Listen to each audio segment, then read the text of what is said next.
খাইয়ে দিচ্ছে বৃষ্টি খায় না।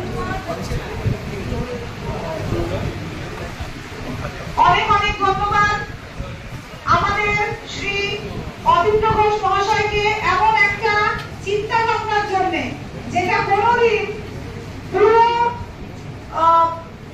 গ্লোবাল সিনারিওতে এরকম বই সাধারণ মানুষের জন্য, সাধারণ মানুষকে অ্যাওয়্যার করার জন্য, এটা কিন্তু একটা ঐতিহাসিক পদক্ষেপ। আপনারা সবাই আছেন আমাদের সাথে, ভীষণ একটা খুশির মুহূর্ত, ভীষণ ভালো লাগছে প্রত্যেকজন। এবার আমরা বইটাকে অনেকেই আসতে পারেন, কিছু সংখ্যক লোক এখানে উপস্থিত হয়েছে এবং আমাদের এখানে যোদ্ধা যারা উপস্থিত হয়েছেন আমি সবাইকে নমস্কার করছি। সিপিডিআর ইন্ডিয়া হিউম্যান রাইটস অর্গানাইজেশনের আজও এখানে এসে একজন আমাকে বললেন, দিদি সিপিডিআর সাউথে একটা আছে, সিপিডিআর অনেক আছে, কিন্তু বারবার একটা কথাই বলবো, আপনারা সিপিডিআর এই নামটা শুধু দেখবেন না, সেন্ট্রাল প্রোডা হচ্ছে মিস্টার অতীন্দ্র ঘোষের নামটা আছে কিনা, এই নামটা দেখে সেই সিপিডিআরে যুক্ত হওয়ার চেষ্টা করুন আপনারা। কারণ অনেকেই আমাদের এখানে আগে ছিলেন, অনেক কিছু খুব গর্জাস কিছু দেখে তারা অন্য সিপিডিআরে যুক্ত হয়েছিলেন, কিন্তু আবার আমাদের কাছে আবার অনেকেই ফেরত এসছেন। কেননা শুধু মুখ দেখে কিংবা ভালো জামা কাপড় পরে দেখতে সুন্দর হলেই হয় না, আসলে আমাদের দরকার হয় কাজের সময় আমরা যখন প্রবলেম করি তখন আমাদের যে হাতটা আমাদের দিকে এগিয়ে আসে, আমরা কিন্তু সেই হাতটাকে ধরার চেষ্টা করি।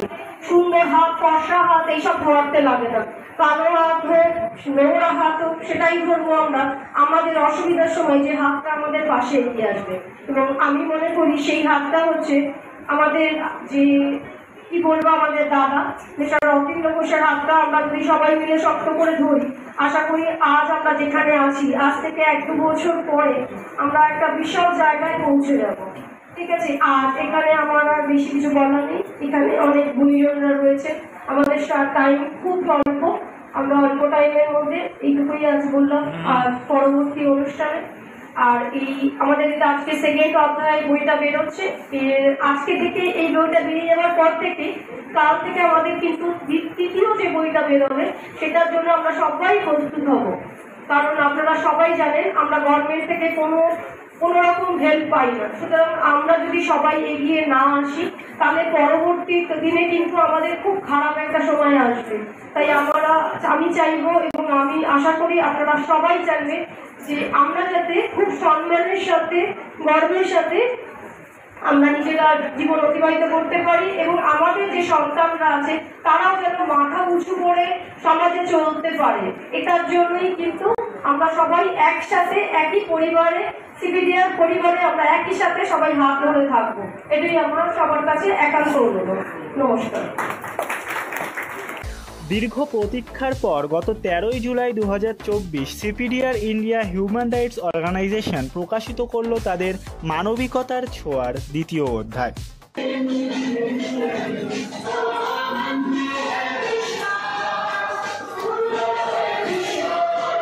মানবাধিকারকে যদি প্রতিষ্ঠা করা যায় তাহলে আমাদের অনেক কিছু সমস্যা সমাধান হয়ে যাবে খুব সহজে।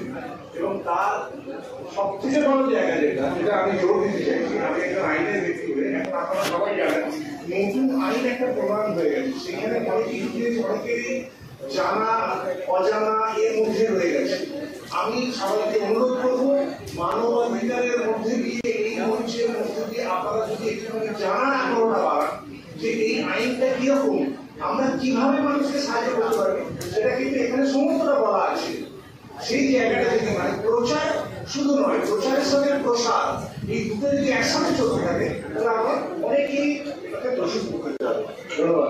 ইন্ডিয়া হিউম্যান রাইটস অর্গানাইজেশনের আজও এখানে এসে একজন আমাকে বললেন, দিদি সিপিডিআর সাউথে একটা আছে, সিপিডিআর অনেক আছে, কিন্তু বারবার একটা কথাই বলবো, আপনারা সিপিডিআর এই নামটা শুধু দেখবেন না, central for protection of Democratic requirement India, এবং বিশেষ করে যেটা দেখবেন সেটা হচ্ছে মিস্টার অতীন্দ্র ঘোষের নামটা আছে কিনা, এই নামটা দেখে সেই সিপিডিআরে যুক্ত হওয়ার চেষ্টা করুন আপনারা।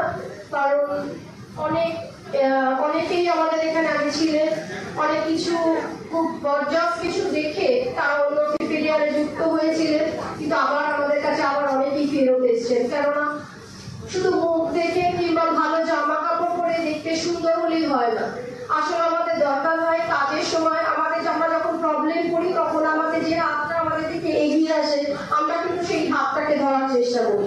সুন্দর হাত, ফর্সা হাত এইসব ধরতে লাগে না, কালো হাত হয়ে নোংরা হাত হোক সেটাই ধরবো আমরা। আমাদের অসুবিধার সময় যে হাতটা আমাদের পাশে এগিয়ে আসে। আমাদের সংবিধান নিশ্চিত করে দিয়েছে, সংবিধানের বিভিন্ন ধারার আর্টিকেলের মধ্যে এই মানবাধিকার যখন লঙ্ঘিত হয় তখন মানুষ বড় অসহায় বোধ করে, তখন তারা ভেবে পায় না কীভাবে তারা রিলিফ পাবে। ধরুন আপনার উপর কোনো একটা আক্রমণ হচ্ছে, আপনি পুলিশ থানায় গিয়ে তার সাহায্য চায়, সেখানে সাহায্য পেলেন, এর যে অসহায় অবস্থা আপনারা কী হতে আপনার উপর আক্রমণ হলো, আপনি যার আপনাকে রিলিফ দেওয়ার কথা সে দিল না, ইরেসপন্সিবল কাজ করলো, নেগলিজেন্ট হলো, তখন অসহায়ভাবে আপনি কোথায় তখন আমাদের স্টেটে আছে West Bengal human rights commission, তাদের কাছে যাওয়ার কথা। এখন এই জিনিসগুলো মানুষ ভালো মতো জানেন। এই সিপিডিআরের মতো সংস্থাগুলো এই জন্যই স্বেচ্ছাসেবী সংস্থা তৈরি হয়েছে যাতে মানুষের মানবাধিকার কী এবং সেটা লঙ্ঘন হলে তারা কীভাবে উন্মোচন হচ্ছে। আমি সহায়তাকে বলবো আপনারা বইটি সবার সামনে নিয়ে এসে আপনারা প্রকাশিত এরা যদি যায় আমরা কি করবো?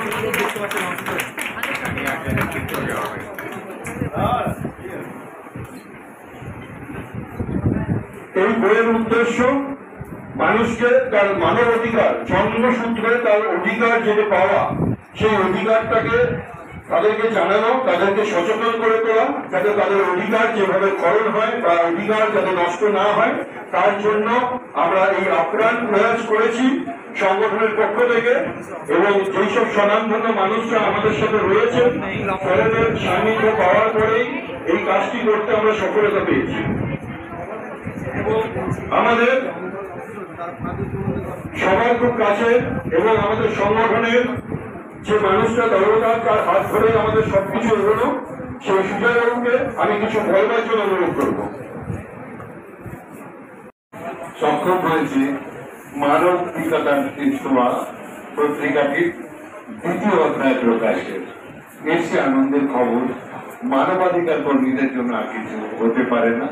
অনেক ঘাত প্রতিঘাত প্রতিকূলতার সত্ত্বেও সক্ষম হয়েছে আমরা এই বইটি প্রকাশ করতে।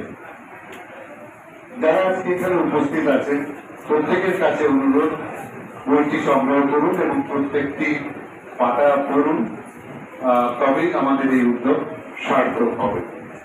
এখন মানবাধিকার বিষয়টা কি আমরা শুনতে পাই, কথার কথা নয় তো এটা।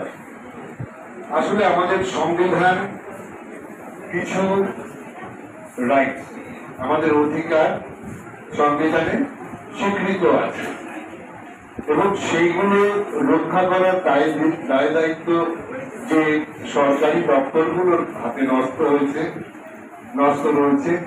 অনেক ক্ষেত্রে দেখা যাচ্ছে সেই সরকারি আধিকারিকরা বা পাবলিক সার্ভেন্টসরা সেই অধিকার মানুষের জন্য যে ফান্ডামেন্টাল রাইটস সেটা সুনিশ্চিত করবার জন্য তাদের যে রোল, তাদের যে দায়িত্ব তারা সঠিকভাবে পালন করছেন না।